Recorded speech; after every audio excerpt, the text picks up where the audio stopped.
既然你要分手，我也不会再强求，只想问问我们还能不能做朋友。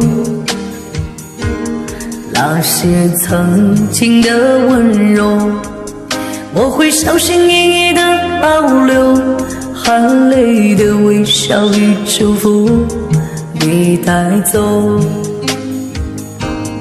以后没有我的日子里，你要学会照顾好自己。